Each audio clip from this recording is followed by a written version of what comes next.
Boa noite, pessoal.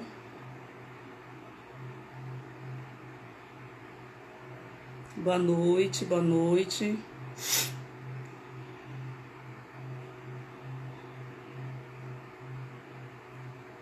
Boa noite, sejam bem-vindos. Boa noite.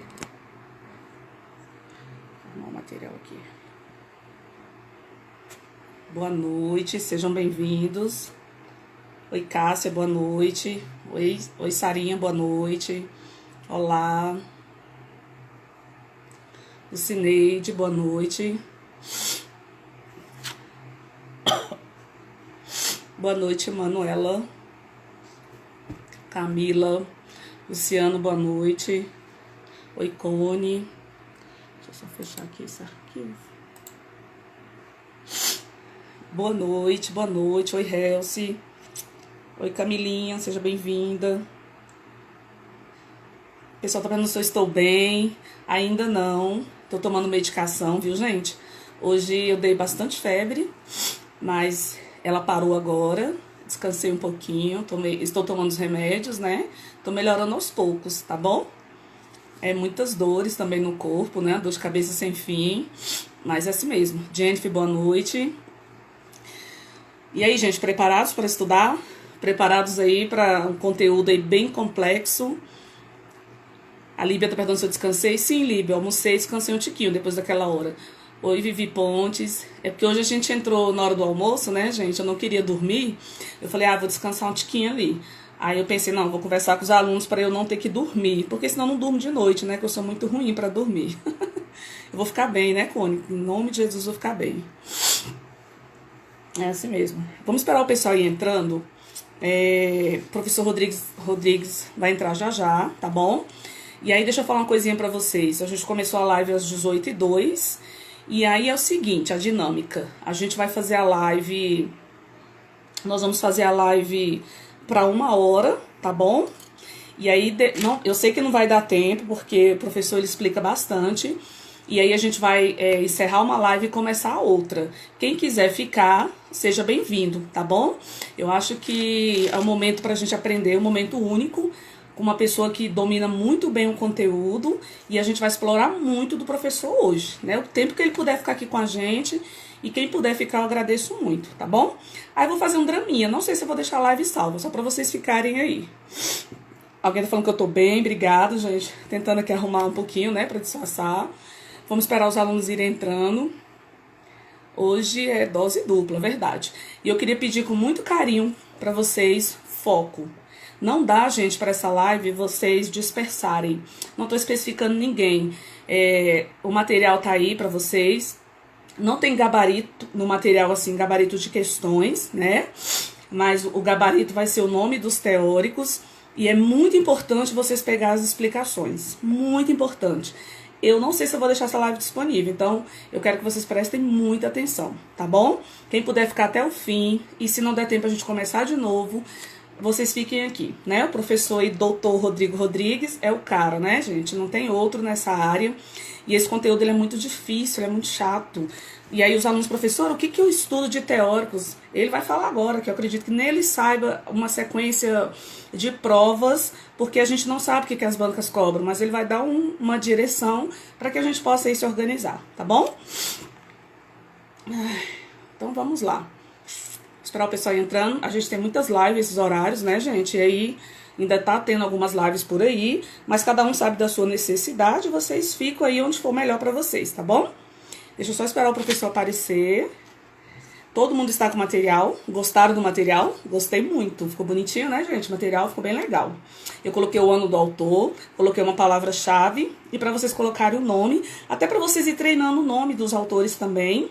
A forma de falar, cada um fala do seu jeito. A gente não é obrigado a saber também. O importante é você saber o nome do autor, identificar, não é verdade?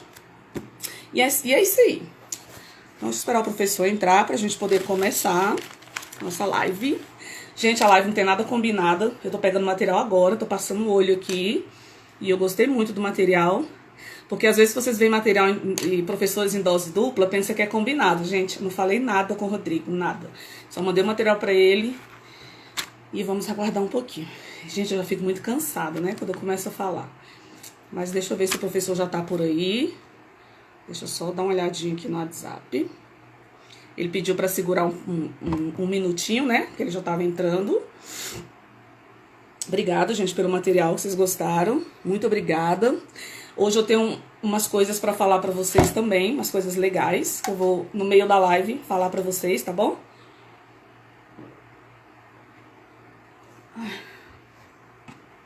Só parar um pouquinho de falar. Tô cansada, né? Deixa eu ver se o professor... Deixa eu convidá-lo, gente. Eu acho que é eu que tenho que convidá-lo aqui, né? Ver se ele já tá por aqui.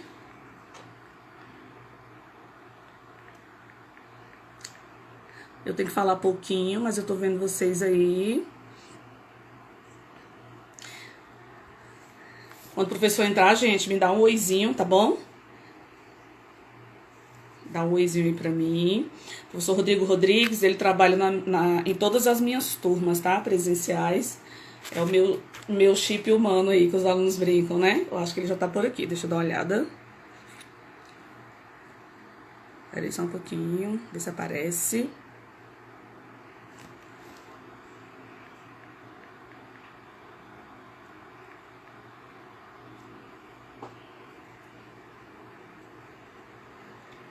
Oi, Rodrigo, dá um oizinho, cadê você? Esperar um pouquinho, gente, hoje vale a pena. Esperar só um pouquinho. Ai, eu tenho que parar de falar, porque eu fico muito cansada. Deixa eu só falar com o professor se ele apareceu.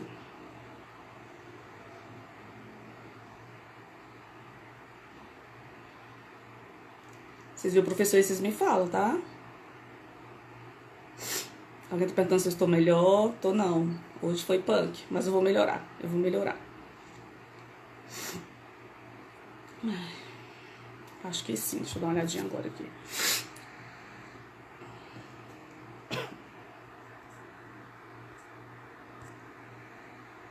Gente, cadê o professor que não aparece? Só um minutinho, gente. Ah, ele ainda não entrou, que vocês estão falando, né?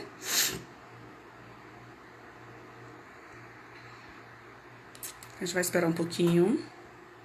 Alguém tá falando, ontem tivemos também uma excelente live, sim. Gente, a aula de ontem, eu coloquei lá no Telegram e já coloquei no YouTube, tá bom? Quem não teve acesso. Alguém tá falando pra eu melhorar pra próxima semana, sim. A tendência é estar sempre melhor, né? Eu tô evitando falar um pouquinho, gente, por isso. Vocês vão ter novidades aí no meio da live. Alguém tá perguntando, tá doente, Deia? Tô, amor. Sintomas de Covid. Pessoas da família com Covid, aí você acaba tendo contato, né? O Vinícius disse que ontem foi incrível a live, foi maravilhosa. Eu amei, amei de paixão, eu sou muito sincera. Gostei muito, só não gostei de algumas coisinhas aí nas interações, né?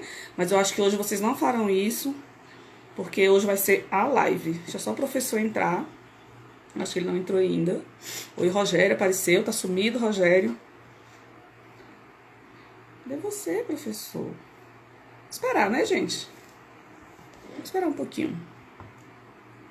Alguém tá perguntando se o livro de Libânio está no Telegram, está. Alguém tá falando pra eu tomar alguma coisa. Gente, eu tô tomando aqui 4 remédios já preventivos. São horríveis, porque desorganiza todo, né? O seu organismo, tudo, o funcionamento do seu corpo, do seu apetite, né? Eu não tô comendo, não consigo comer muito. Mas tá bom, eu vou melhorar. Eu sou dura na queda, gente. Eu sou dura na queda. Vai dar tudo certo. Gente, cadê o professor? Alguém vai falando, descansa nesse fim de semana. Vou tentar descansar. Eu não quero não, gente. Sou ligada no 220.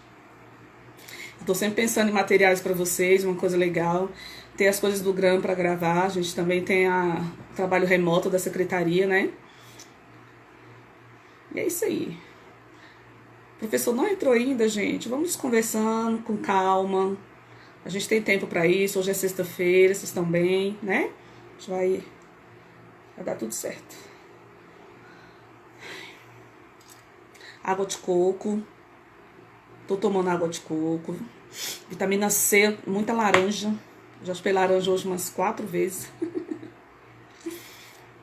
Ai, Rodrigo, cadê você, Rodrigo? Bora, Rodrigo. Ele vai entrar, gente. Ele já tá na área aqui no WhatsApp. Enquanto o professor explica, eu vou tentar ver alguma pergunta de vocês para poder perguntar para ele, tá, gente? Eu já peguei aqui até um caderno também para anotar algumas coisas. Vocês façam o mesmo, tá? Professor, entre, professor. E você? Professor entrar, vocês me avisam. Ai. Fabi é chique até doente. É nada, Fabi. Só amarrei os cabelos, Fabi. Cara de doente, gente, é tão ruim, né? Tão ruim. Ai. Bora, Rodrigo, meu Deus. Deixa eu ver se ele tá por aqui.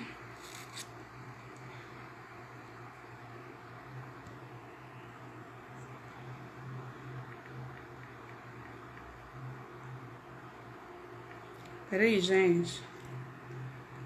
Se o professor entrar. Chá de gengibre fortalece a imunidade. Ah, legal. Eu tenho gengibre aqui, vou fazer. Juscelene, saudade de vocês no presencial. É bonitinho vocês falar do presencial, mas eu não conheço. Gente, eu dou aula lá, mas alguns alunos a gente não conhece. Aluno demais, né? Eu conheço alguns alunos do presencial. Os que já estão na turma há muito tempo, muitos anos, né? Eu conheço, outros não. É por isso que às vezes a gente chama aqui mais uns alunos que outros, porque a gente conhece, né? Açafrão. Vou te deixar. Meu Deus, cadê você? Professora, deixa a live salva. Eu só vou deixar a live salva se vocês não fizeram o que fizeram ontem. Vocês sabem, né? Não dispersarem com conversas paralelas e outras coisas mais. Aí eu deixo, aí eu sou boazinha, senão não vou deixar não.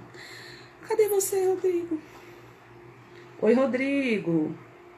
Me dá um oizinho aqui, por favor, pra gente começar. Vou esperar o professor. Vocês estão entendendo meu recado, né, gente? De ontem?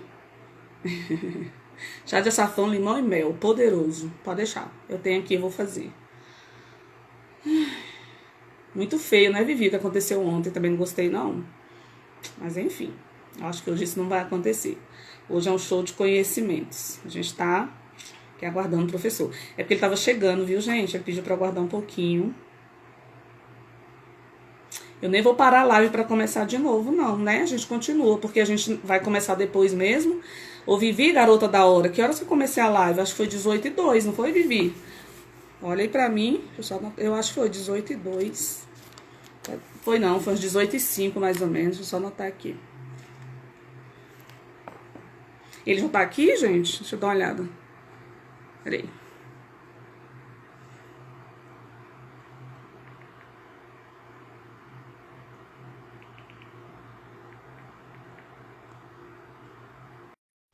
Já vai aceitar aí o convite. Já mandei o convite, tá? Vamos lá. Opa, tá entrando o professor. Olá, Rodrigo. Oi. Oi, tá me ouvindo? Consegue me ouvir? Agora sim, tava travando aqui pra mim. Tudo bem, professor? Tudo ótimo. Eu E acho que seu áudio tá baixo, ou é o meu? Deixa eu ver aqui. tá baixo? Consegue me ouvir? Eu tô no Eu, fone. Você quer que eu tire o fone? eu não uso fone, fica à Consegue vontade, me tá ouvir? bom? Pessoal, vocês estão ouvindo o Mas dá pra ouvir? professor? Tá dando pra ouvir? Tá baixinho, Rodrigo. Deixa eu tirar o fone então. Pessoal, E a gente. pessoal, dá um retorno aí se tá bom, se vocês estão ouvindo o professor. Pra mim tá travando um Melhor? pouquinho. Fica melhor Fica sem melhor? fone, eu acho. Fica. Tá. Então vou fazer sem fone. Desligar aqui. A sua imagem para mim tá um pouquinho escura, Rodrigo. Tá escuro? Deixa eu ligar. Eu tô te vendo um pouquinho escura. Tá acesas. Tá melhor? Aí, ficou melhor. Isso. Ah, mais ou menos. Ó, pois é, tá com tudo aceso aqui de luz. Não sei o que tá acontecendo. Mas tá aceso. Não sei. Tá aceso. Tá bom. Tá melhor? Deixa eu ver se eu vou. Clareia mais um pouquinho, né? Eu vou acender outra luz aqui da sala, que fica melhor. Ok. Fica mais Isso, aí você claro. pode. Estou falando que você pode falar mais alto um pouquinho para a gente ouvir melhor. Gente, a voz do Rodrigo é baixinha assim mesmo, delicada. É alto, fazer alto pra caramba. Pois é, tá Ó. escuro, não sei o que tá acontecendo não, André. A minha só tá clara, Rodrigo, porque o notebook tá bem claro em mim, sabe? Ah, então acho que se eu ficar com a luz da sala virada pra mim, fica melhor. Assim. O pessoal tá dizendo que tá vendo os violões e a guitarra. É pra vocês verem o professor, gente. É, Ora, de violão aqui nessa sala. Tá melhor, André? Tá escuro, eu acho que é porque... Não sei por quê. Não sei por... Mas tá tudo aceso aqui. Deixa eu acender a da varanda pra ver se melhor. não, tudo bem. Melhor? Pessoal, tá bom aí? Deixa eles darem um oi. Aí, Rodrigo, você só fala mais alto um pouquinho, eles estão falando. Tá dando Ótimo. pra ouvir? Professor, Consegue ouvir? doutor Rodrigo Rodrigues, seja bem-vindo à nossa live. A gente já está chegando aqui a 300 pessoas aguardando, né? Uhum. E a gente vai falar um pouquinho hoje dos teóricos da educação. É um tema aí bem complexo, bem denso. Os alunos têm muita dificuldade e já tem meses que eles vêm me pedindo essa live. E eu falei que eu ia convidá-lo para participar. E a gente tem hora para começar, mas não tem para terminar. Eles estão dispostos a isso. Para a gente entender realmente esse processo, que você sabe muito bem.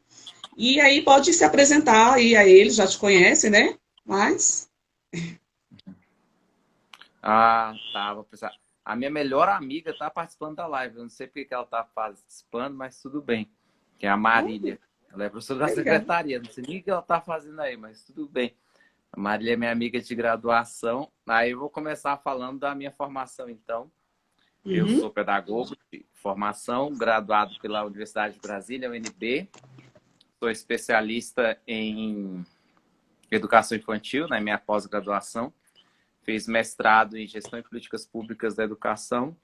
Sou doutor em Estado, Política e História da Educação Brasileira. E terminei recentemente pós-doutorado na área de trabalho e formação docente pela UNB também. E sou professor da Universidade do Instituto Federal de Brasília, na verdade, eu fui professor da Secretaria de Educação durante muito tempo, durante mais de uma década, né? Exatos 12 anos, entrei em 2008, no concurso de 2008, né? Saí há 3 anos atrás, quando eu tomei posse no concurso do Instituto Federal de Brasília, né? Onde eu atuo lá há 3 anos já como coordenador de licenciaturas e sou professor da graduação e do mestrado lá, onde eu trabalho desde o concurso de 2017 que eu fiz, que acho que muita gente também fez esse concurso, né? Qual eu fui aprovado em primeiro lugar na época. E saí da secretaria, eu tinha 2 matrículas na rede, saí da secretaria das 2 matrículas e hoje estou só no IFB. E dando aula para vocês de Maravilha. vez em quando. Gente, ele só tem pós-doutorado no que a gente precisa. Bobagem, imagina, né? Ô, Rodrigo, os alunos falam assim, professora, pega esse chip humano do Rodrigo e dá para nós. Eu falei, eu ia pegar para mim, né? Mas não tem como, a gente não sabe onde está esse chip aí. Eles estão dizendo que você é um monstro do conhecimento. E a gente fica muito Nada, irmão. feliz de ter um referencial aí para orientar aí os nossos conhecimentos. Rodrigo, então vamos lá.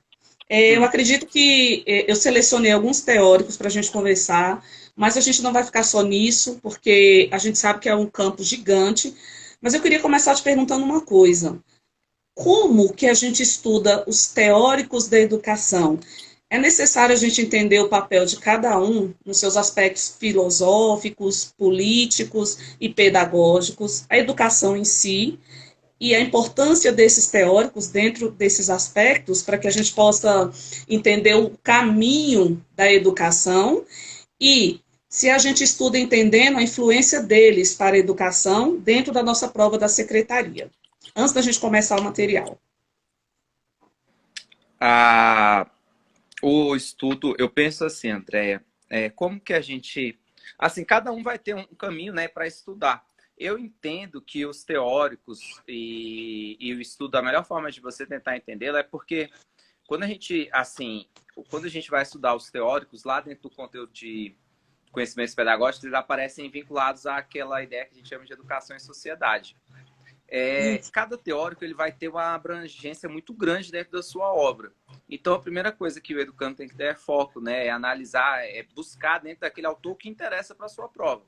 Não tem, por exemplo, como você chegar a um autor, digamos assim, Sócrates. Você chega lá e vai olhar Sócrates. Sócrates é o primeiro grande nome da filosofia. Ele provavelmente você não vai encontrar na obra dele um aspecto específico no que tange à educação. Porém, você vai encontrar elementos que vão constituir a teoria dele, que a gente sabe que até hoje influenciam, claro, a nossa praxis enquanto educadores e educadoras. E é isso que você tem que olhar. Esse é o primeiro ponto, é saber o que você vai estudar do autor. E aí, para isso, a gente faz como? Basicamente, como o nosso foco é a questão do concurso público, a gente tem que saber, primeiro, o que eles vão cobrar, o que é mais cobrado, e isso tem uma abrangência muito grande dessa relação educação e sociedade, porque esse é o foco, né? E a relação educação e sociedade, ela tem uma pergunta que é muito simples, que é a seguinte: qual o papel da educação para a sociedade? Se você parar para pensar, cada um desses autores falou isso com as suas teorias, né? Desde lá de Sócrates, lá no tempo da Grécia Antiga, passando por Platão, por Aristóteles, você chegar até, por exemplo, autores contemporâneos que ainda estão vivos, como, por exemplo, Passeron, como Staudach, Baudelot, que são autores que ainda estão vivos hoje, né? A gente vai ver que existe um percurso ali que cada um desses autores vai ter alguma coisa para falar que vai contribuir para essa relação educação e sociedade. E aí cada um, a sua maneira, a sua forma, vai pensar a educação e a gente vai respeitar o tempo, o espaço e o movimento da história que cada um desses autores vai estar, né? Porque, por exemplo, é muito fácil hoje a gente ler um Comênios e falar, mas a didática do Comênios é uma didática ultrapassada, mas ele é um cara que estava no século XVI, né? Naquele tempo ele era um cara que era super moderno. Você não pode dizer que aquele cara... E dificilmente você vai ter autores. Até a gente tem autores, um Marx, por exemplo, que lá no seu tempo conseguiu prever os fenômenos que permeiam a sociedade hoje. O Comte também, que conseguiu fazer isso muito bem. Isso vai muito do movimento, mas a gente respeitando o autor e buscando essa resposta. Assim, basicamente, o que a gente vai estudar em cada um deles é o que cada um deles falou sobre educação. E aí, claro, dentro dos autores da educação, pensando o que é mais importante, porque vários deles falaram muitas coisas, né? E isso é fato.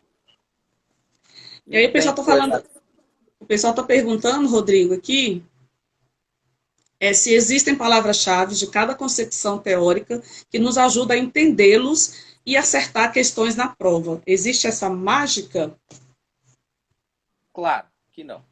Não existe palavra-chave. Não tem como você pensar que existe palavra-chave. Como que você vai pensar palavra-chave para você entender, por exemplo, um Marx? Porque, por exemplo, se você vou pegar uma palavra-chave, por exemplo, dentro da obra de Marx. Sociedade. Aí você pode botar sociedade, interesses. Interesses sociais. Interesses sociais são termos que vão aparecer dentro da obra dos 3 grandes autores da sociologia. Falando por baixo aqui de 3 nomes. Falando de Durkheim, Marx e Weber. Se você vai lá na frente, você vai ver que, por exemplo, Talcott Parsons, que era um discípulo, um cara que tem uma fala focada no pensamento de Durkheim, ele vai trazer os mesmos termos da obra de Durkheim no seu pensamento. Então, se você está lá na prova, aí, digamos, tem Durkheim e Parsons, como você vai diferenciar, sendo que os dois falaram das mesmas coisas usando os mesmos termos? Ele é disseminador das ideias, né? Claro, e aí, por exemplo, aí vamos fazer dentro dessa ideia de disseminação das ideias, vamos pegar, então, todos os teóricos crítico-reprodutivistas. Se você pega os teóricos crítico-reprodutivistas, só os franceses, vou nem falar dali de outros autores que também vão ter influência de quem eu quero falar. A gente fala de Marx. Se você pega Marx, quantos autores que a gente estuda emergem de Marx para a sua prova? Vamos aqui, só fazer aqui por alto. Se for educação e sociedade, só os crítico-reprodutivistas são 5. Louis Althusser, Pierre Bourdieu, Jean-Claude Passeron, Stabat Baudelot. Se você sai dos crítico-reprodutivistas e vai lá para a Itália, você tem Antônio Gramsci.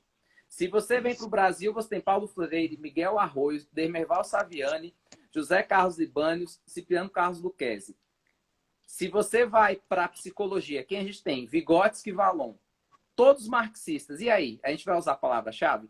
Se todos tomaram como base o pensamento de Karl Marx, é muito complicado a gente tentar mapear dessa forma. É ingênuo e até infantil. Na verdade, sim, claro que é muito difícil a gente dizer assim, que o educando vai construir uma propriedade muito grande desses autores em pouco tempo.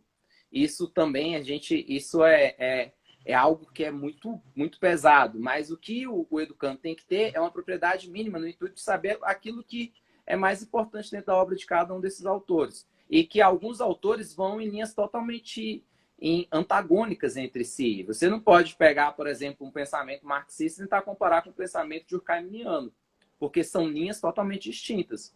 Até dentro do próprio pensamento marxista, se você pega um Gramsci, o Gramsci vai falar coisas semelhantes àquilo que foi dito pelos teóricos crítico-reprodutivistas. Na verdade, ele vai seguir dentro do mesmo, é o mesmo marxismo, mas dentro de uma outra perspectiva. Gramsci, por exemplo, até tem uma questão, né, do material que você fez, Gramsci é um autor que ele conseguiu ir para além do marxismo. Então, você vê que é um cara que ele foi além do que o Marx pensou. E é um cara forte. Os críticos reprodutivistas já não, né? Se você pega ali Stable, Baudelot, o Pierre Bourdieu, Jean-Claude Passeron, Althusser, eles são autores que já ficaram mais presos. A tendência crítico-reprodutivista, né? A educação para a reprodução, ela tem esse caráter de estar mais presa ali. Eles não tiveram, apesar de estarem vivos até hoje, ficaram presos, né? Dentro da análise do conhecimento. Então, assim, só para fechar a fala, é muito isso. A gente não pode se focar em determinados termos. E até mesmo dentro da própria teoria. Se você pega ali, por exemplo, os psicólogos da educação, você pega um Vygotsky. Vygotsky é um cara que viveu muito pouco e deixou coisa que até hoje não foi publicada. Então, como que a gente analisa um cara desses? É um cara que você vai estudar a vida inteira. Fora os erros de tradução, fora as questões que permeiam as dificuldades com os primeiros movimentos da sua obra no Brasil. Tudo isso são questões que são delicadas e que envolvem outros elementos para além de a gente tentar pensar na figura da palavra-chave. Ótimo, ótimo. Eles estão dizendo só para doutor mesmo. É porque essa linha de teóricos é difícil mesmo. A gente tem que estudar muito, ler bastante. E aí vocês entenderam esse lance de palavra-chave. Então, o importante é vocês entender a concepção de cada um deles, até por estarem ligados na mesma linha, alguns, né, na mesma concepção. Então, a gente precisa entender, né? Não tem mágica, a palavra-chave não é isso. A pessoa acabou de deixar bem claro.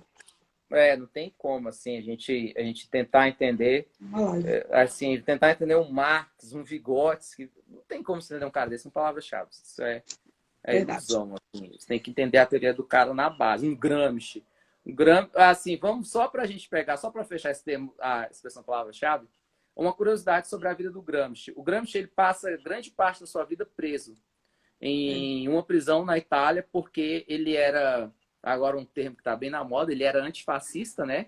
Ele foi contra as ideias de Mussolini, na época da Itália fascista de Mussolini, e ele é preso à mão de Mussolini. Quando ele vai preso, ele era um cara que tinha uma coisa que muito pouca gente sabe, ele era muito doente, ele tinha uma má formação congênita, ele tinha uma corcunda que machucava muito ele sentia muitas dores, e além disso ele adoeceu na cadeia. Ele só foi liberto da cadeia já perto de morrer, porque tipo, já viram que ele ia morrer mesmo, sabe? E o que acontece? Um cara que está preso dentro de uma cadeia, no meio de uma ditadura, ele não vai poder escrever da forma que ele pensa, né? Mas falando sobre marxismo. O que Gramsci faz? Ele começa a escrever em código. Então, se você vai tentar entender a obra de Gramsci por palavras-chave, já vai se ferrar, porque ele escrevia por código. Como é que você vai decifrar os códigos que ele trazia na obra dele? É uma questão muito, muito complexa. A Loyola aí está perguntando quais os teóricos que mais caem em prova. Isso tem como a gente saber em relação à banca, o que elas costumam mais cobrar? Tem, claro. Assim, se você está analisando uma banca tipo um Sebrasp, um CESP, você vai ter, historicamente, um peso maior dos autores de base marxista. E o Sebrasp, para além da ideia dos autores de base marxista, por ser uma banca federal, né, a gente também tem uns outros pontos que podem orientar a nossa aprendizagem. Um exemplo clássico é, primeiro, a gente pegar a figura do... Por exemplo, a gente está em Brasília, no Distrito Federal, que tem um currículo em movimento. Esse currículo em movimento, todo mundo sabe que ele é fundamentado por duas grandes concepções teóricas. Uma pedagogia histórico-crítica e uma psicologia histórico-cultural. Se você é orientado por uma psicologia histórico-cultural, você tem que estudar os autores da psicologia histórico-cultural. Então, você não nem pensa em fazer essa prova sem saber Vygotsky. Isso é fato, tem que saber Vygotsky ali do início ao fim. Alguns autores, eles estão sempre em debate, isso é fato. Uma coisa que eu sempre digo, dentro de um percurso histórico, eu dou aula para cursinho aqui há mais de 10 anos, fez uma década, né, que eu leciono para cursinho. Tem 10 anos que eu não conheço uma prova de conhecimentos pedagógicos que não tenha um item sobre Vygotsky e Piaget. Então, você sempre vai ter que saber Vygotsky e Piaget. Isso é impossível, é inconcebível. Eu acredito, eu até costumo dizer que a prova de monitor foi a maior prova disso, né? porque a prova de monitor é uma prova que não tinha conhecimentos pedagógicos, a gente não deu aula para esses educandos, que era uma prova de ensino médio, e lá no meio da prova estava ou não estava uma questão de Piaget e Vygotsky? Estava uma questão de Piaget e Vygotsky. Então, assim, você não tem como dizer que esses autores você não vai saber. Dentro de educação e sociedade, de 6 anos para cá, a construção acerca dos teóricos da construção crítico-reprodutivista está muito grande. Se você pode pegar das provas de 2013 para cá, dificilmente você não vai ter uma questão, e isso não é só para... Aí a gente sai até da figura da banca. Se você pegar a prova da Quatrix, a gente teve questões de teóricos crítico-reprodutivistas. Se a gente pegar a prova do IF, né, essa prova que eu fiz, ela era uma prova que caiu crítico-reprodutivista do início ao fim. A última prova de temporária, que era outra prova da Quatrix, teve questão, as questões de educação e sociedade foram todas sobre educação para reprodução. Então, assim, esses autores, e ainda mais agora, porque, assim, queira ou não queira, a banca leva em consideração o contexto histórico ao qual a gente está vivendo, dentro de um contexto de um governo que tem uma base militar, esses autores ganham muita força. Por quê? Porque eles eram os autores que foi a pergunta da prova de temporada de 2018, né? Eles eram os autores que, lá na época da ditadura militar, auxiliaram ao Brasil, aqui é o nosso Brasil, os nossos autores da educação brasileira, entender a educação que os militares estavam propondo. Então, isso tudo é importante, assim, saber que esses autores eles vão ser sempre cobrados em prova, sempre vão ter ali uma cobrança maior do que outros. Isso para além dos autores da educação, que não tem como você deixar de saber. Montessori, Piaget, John Dewey, você não pode ir para uma prova sem saber um autor desse. Assim, Dewey tem uma influência muito grande na educação do Brasil. A gente está falando de Secretaria de Estado de Educação, que foi criada por Anísio Teixeira. Se você tem que saber Anísio Teixeira, você tem que saber quem foi o mestre dele. E o mestre dele é o cara que... Muita coisa que a gente usa na sala de aula hoje são coisas que vieram de Dewey. Então, não tem como deixar um cara desse de fora, sabe? Essas construções todas. Ótimo. Então, Rodrigo, vamos lá começar a fazer a nossa dinâmica e no meio da dinâmica a gente vai conversando um pouquinho, tirando aí as dúvidas, né, dos alunos. E vamos prestar atenção, gente, muito na fala do professor. A gente está numa live, então, assim, é importante a gente ouvir, tá? Vou ver se eu consigo deixá-la salva.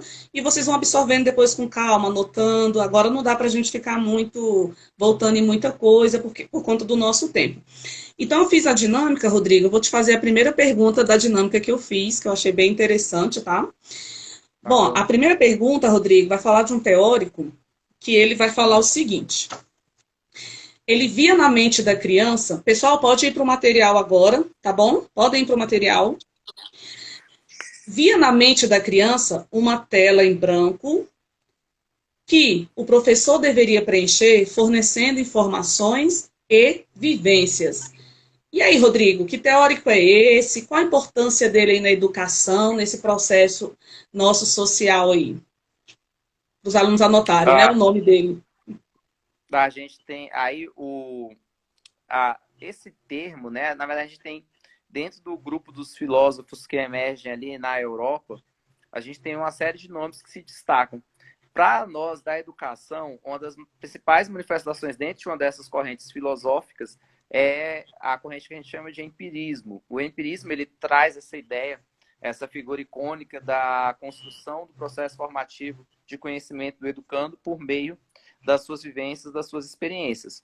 Ele emerge com John Locke, lá na Inglaterra, que é essa grande referência máxima para a gente da educação, e que vai apontar necessariamente essa ideia de que o processo de desenvolvimento do indivíduo e a construção das aprendizagens são dadas dentro desse processo que, para ele, né, é uma aquisição mecânica e passiva, né, onde o educando vai receber por meio dessas vivências e experiências que ele realiza no processo formativo, ali com a figura do professor, que é responsável por conduzir esse processo, usando a metáfora que ele usa, né, as tintas, as cores que vão colorir a tela em branco que somos nós humanos.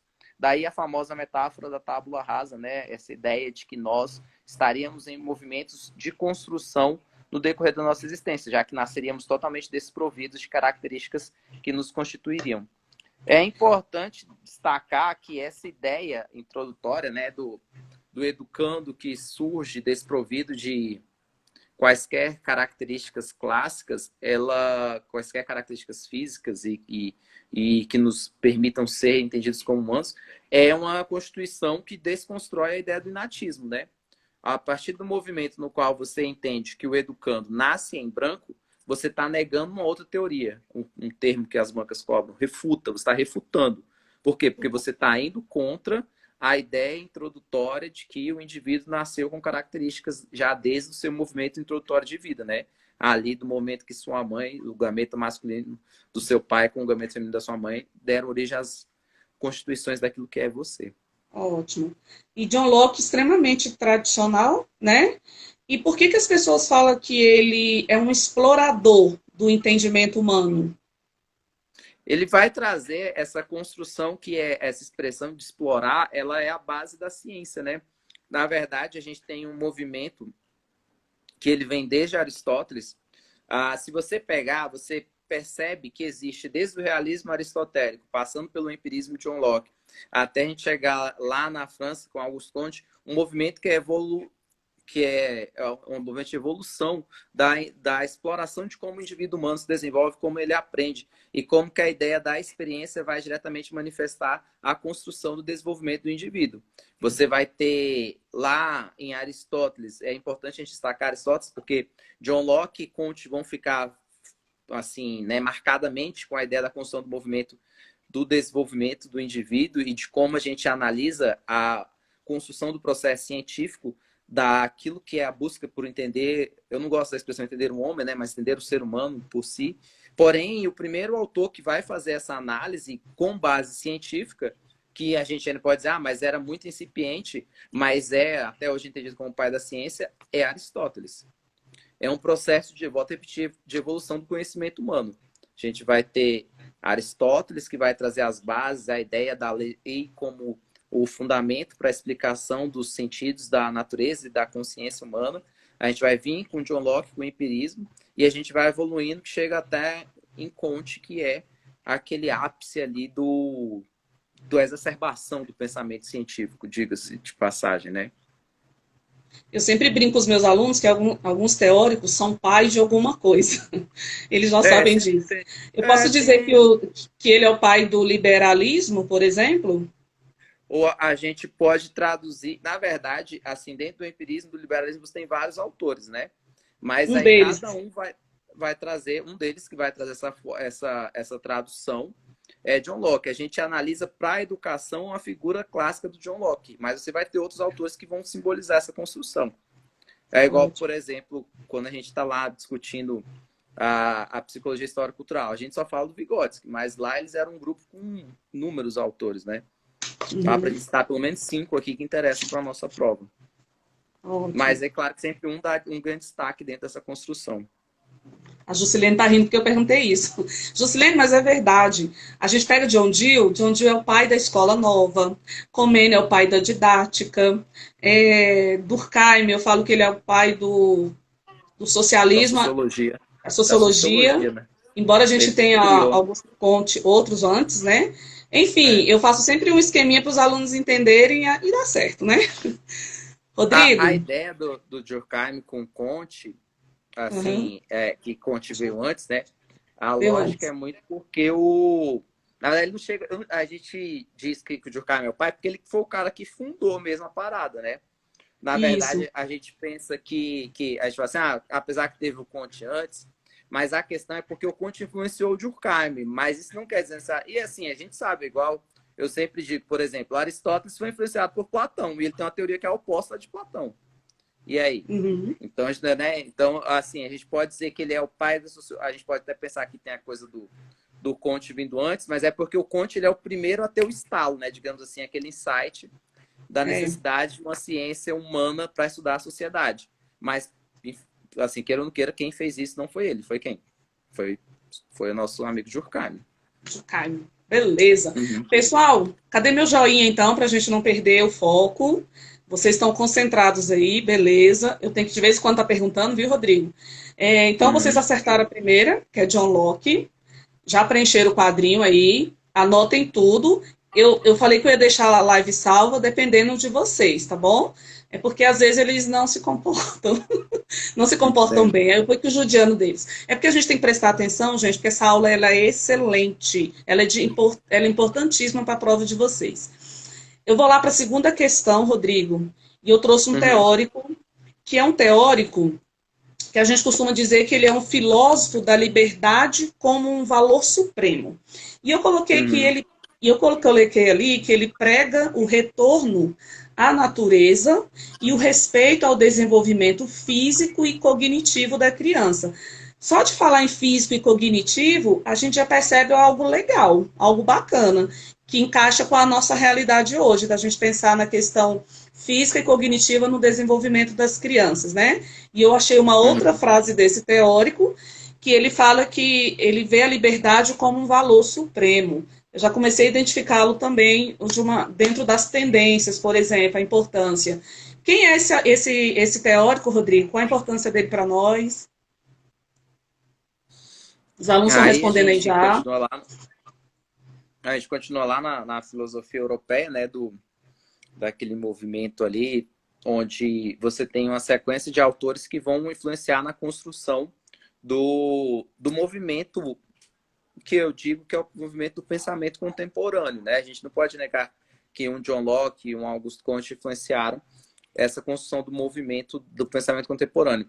Agora a gente está ali diretamente no pensamento de um autor que era suíço, mas que ele vai ter uma construção grande dentro do pensamento, principalmente do pensamento francês, ali do movimento, né, das três bases da cultura francesa até hoje presentes, né?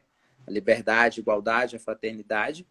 E é um autor que vai ter essa construção vinculada a essa construção, que é Jean-Jacques Rousseau. Ele vai trazer essa leitura de como que o pensamento humano está diretamente vinculado à ideia clássica, né, de que o homem nasce bom, porém ele é a natureza social, a natureza corruptível, né? Uhum. Então aquela natureza nossa humana, que é uma natureza boa, acaba sendo corrompida pelos elementos que constituem a sociedade que corrompe esse indivíduo humano.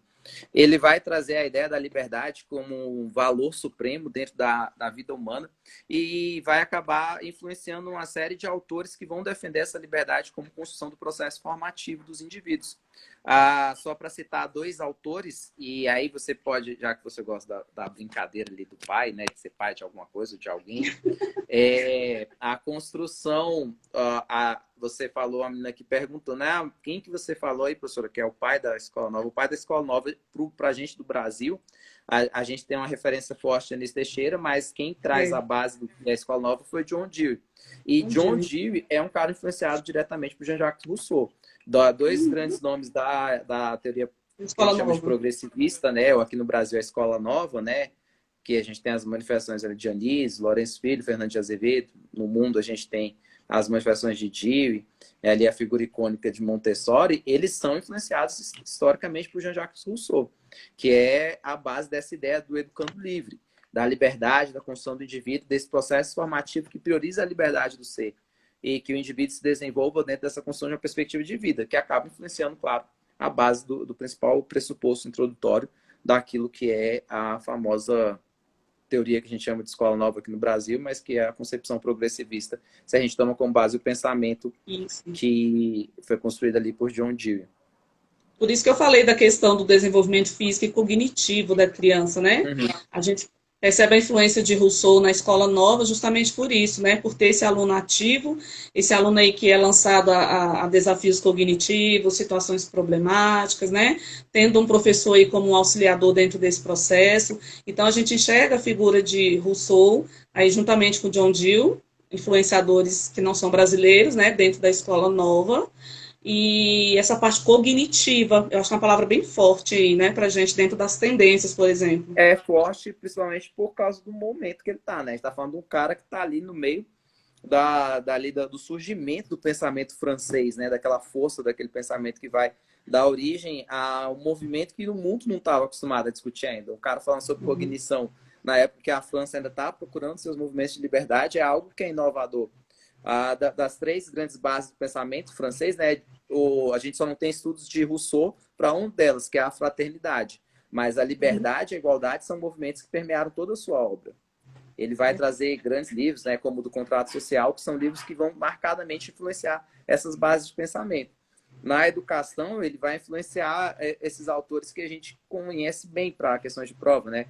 a gente fala dele, John Dewey, como nomes internacionais que influenciaram a Escola Nova, mas a gente tem outros nomes. Se a gente continua um conterrâneo dele, suíço, Claparède, que vai influenciar também nesse movimento, lá na Itália, Montessori, lá na Bélgica, com Ovid de Crowley, todos são autores que vão estar diretamente influenciando a base do pensamento, que é o pensamento antagônico à educação tradicional, né? O que a Escola Nova faz é justamente fazer frente ali, fazer a antítese, o antagonismo àquela construção que se tinha lá de séculos de uma escola que via e vivia uma passividade discente muito forte, que traduzia uma autoridade por parte do professor muito intensa e que tirava ali diretamente do educando o foco, né? Depositando simplesmente a ideia de que o conhecimento era dogmático e o professor era aquela figura ilustre, né? Que daí o nome professorava, né?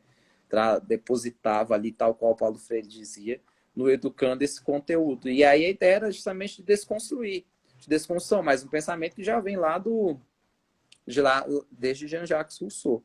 E que esses grandes nomes que a gente tanto valoriza, Dewey, Claparède, Montessori, de Crowley, aqui no Brasil, Lourenço Filho, Fernando de Azevedo, o próprio Anísio, apenas reconfiguraram uma teoria que já era antiga, né? Reconfiguraram e ampliaram, né? Na verdade, a gente tem que pensar que isso é um processo de ampliação, é aquilo que a gente está falando lá no início. Você não pode perder o autor no seu tempo. Se você for ler Platão, você vai achar que Platão era um psicopata, porque ele vai falar umas coisas que você fala assim, mesmo, esse cara é doido.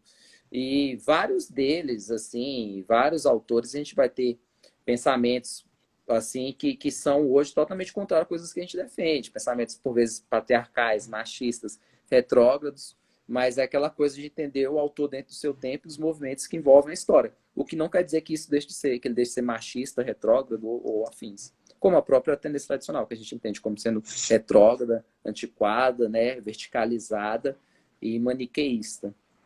E dogmática, né, que foi o tempo que a gente usou. Rodrigo, a gente está num papo muito legal aqui, e se eu for te perguntar tudo o que eu gostaria de saber, porque eu sei que a curiosidade dos meus alunos, a gente ficaria aqui a noite inteira, né? Mas eu preciso te fazer uma pergunta. Como que...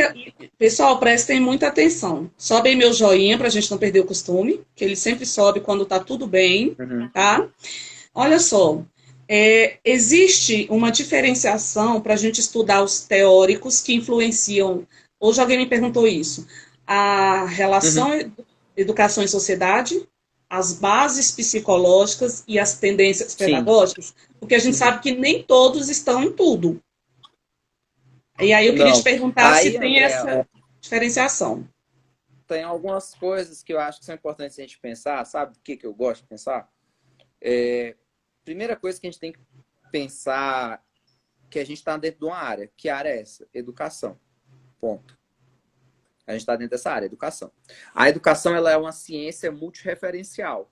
O que isso quer dizer? São vários referenciais discutindo um mesmo tema. Claro que dentro desses vários referenciais, você vai ter... O que são esses vários referenciais? São as várias ciências. Até agora a gente só falou de filósofos, né? A gente não falou, por exemplo, de nenhum sociólogo. Daqui a pouco a gente vai falar de sociólogos. Não falou de nenhum psicólogo. Cada um deles está vinculado a uma corrente do pensamento. Se você for ler o currículo deles, você vai ver que eles não tinham essa divisão.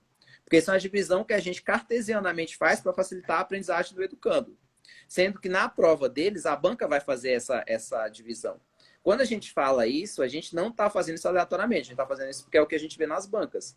Na grande maior parte das bancas, né? Essa organização é o que permeia os editais. Os editais colocam dessa forma.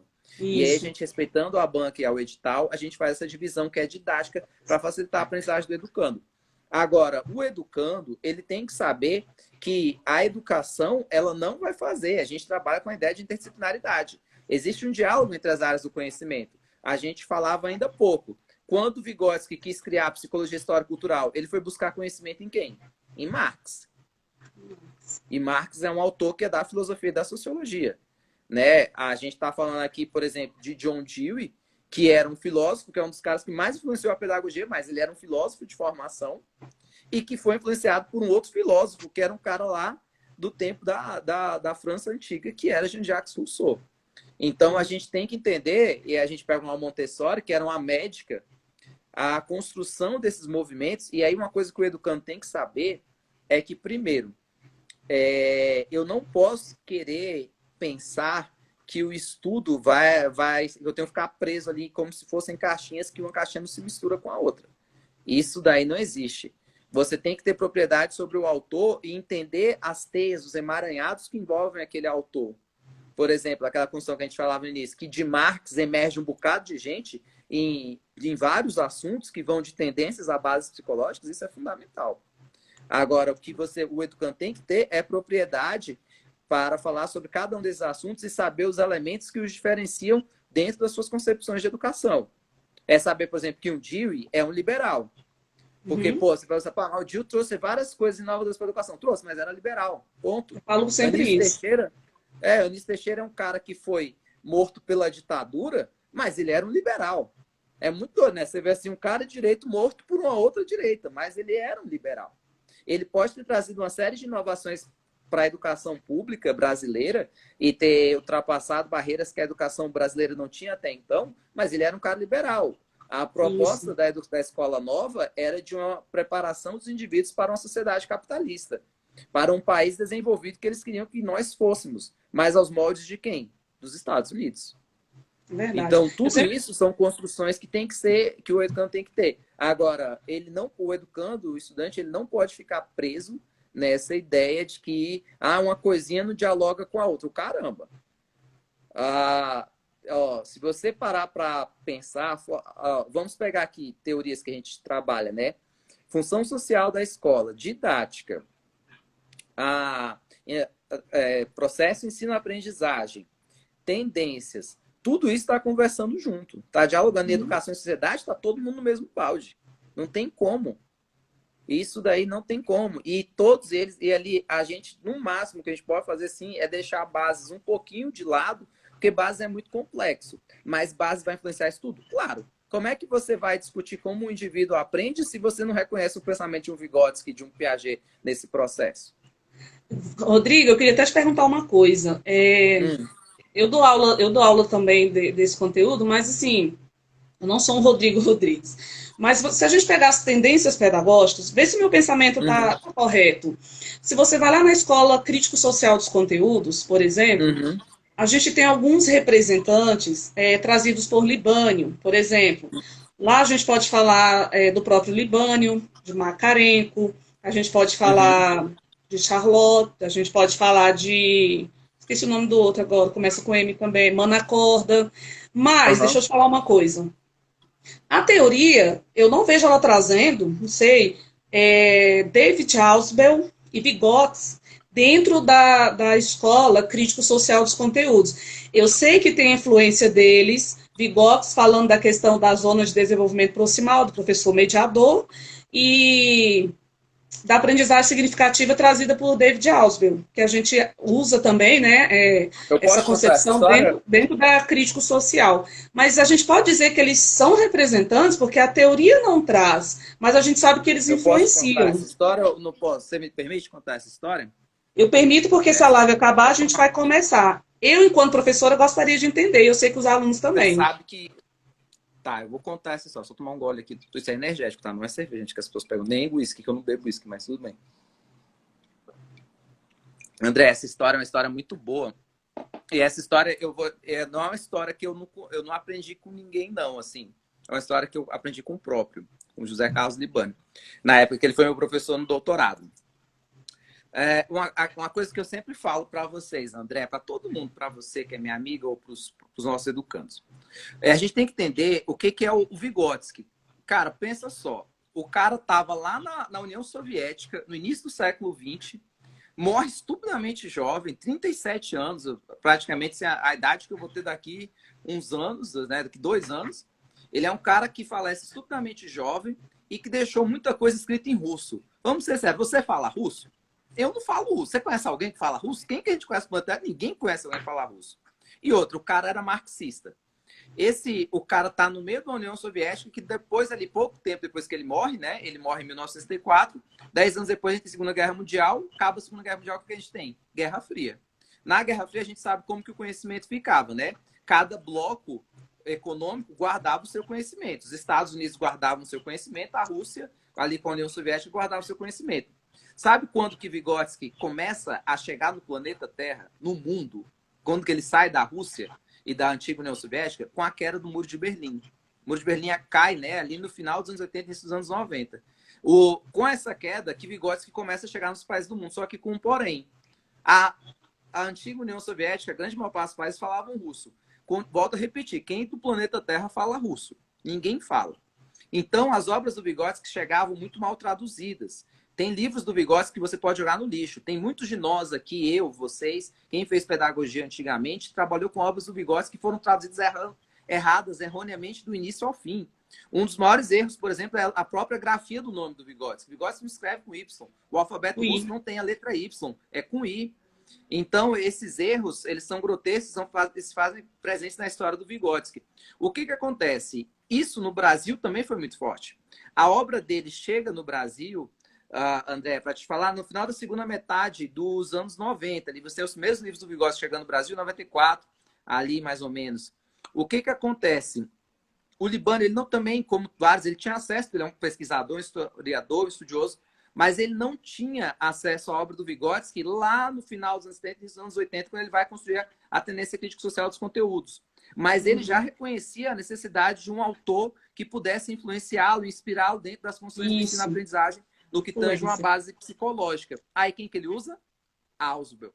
Porque ele entende o Ausubel como o cara que atendia a necessidade dele de pensar a aprendizagem de uma forma significativa. Só que aí, quando chega o Vygotsky no Brasil, o que ele fala? Putz, esse é o cara que eu quero.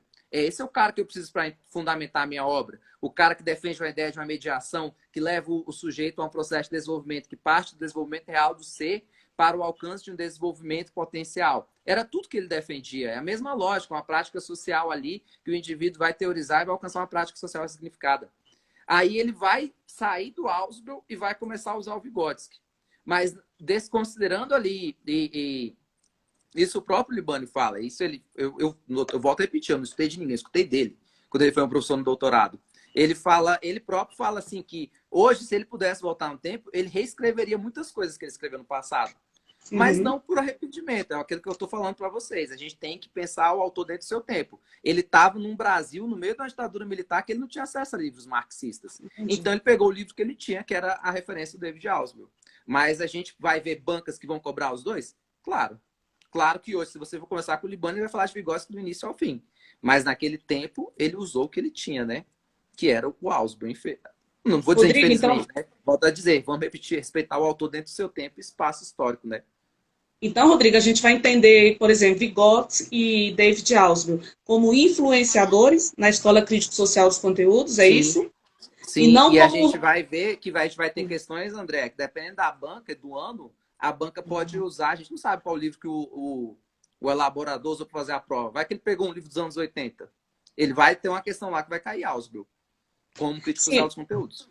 Mas, por exemplo, eu posso trazer eles como representantes, por exemplo, se eu for me embasar em Libânio, ele não traz eles como representantes na teoria. A gente vai traduzir a construção de que eles vão ser influenciadores do pensamento dele, da forma como ele concebe a educação. Mas é muita coisa, assim, por exemplo, se a gente pega o Libânio, tem umas leituras que são muito curiosas, por exemplo, existe um grupo de autores que estudaram juntos, né? O Libânio, Saviani, Lucchesi, Miguel Arroyo, todo mundo estudou juntos. E quase todos eles foram alunos do Paulo Freire. E tem uma construção que é curiosa, que o Miguel Arroyo nunca se definiu como libertário. Isso é uma organização que o Libânio traduz. Eu estive com o Miguel Arroyo ano passado. O Miguel Arroyo nunca se definiu como libertário. Mas quem colocou ele lá? Mas como a gente usa como referência o livro do Libânio, a gente vai defender o que está dentro do livro. Mas se você for perguntar para o Miguel Arroyo, ele vai dizer que ele não se entende libertário. Da mesma forma que muita gente, os discípulos do Saviani vão dizer que o Saviani pensa diferente algumas coisas do que o Libânio fala. E os próprios Saviani, e isso eu ouvi do Saviani, eu ouvi do Libânio. O Libânio falou isso, inclusive na minha banca. É a mesma teoria. Ele fala, é a mesma teoria. A pedagogia social crítica e a crítica social dos conteúdos é a mesma teoria. Ele fala assim, porque a gente escreveu junto, a gente pensou junto, a gente é amigo de ensino, eles são amigos de ensino fundamental. Então, assim, são coisas que eles construíram juntas. Não tem. Rodrigo, eu posso te cortar um pouquinho, porque eu tenho 25 segundos para encerrar a live, deixar salvo e a gente volta? Pessoal, vocês voltem, viu? Eu preciso encerrar ela para começar outra, para deixar salva para vocês. Vocês se comportaram, eu vou deixar, tá bom? Só um minutinho, a gente volta.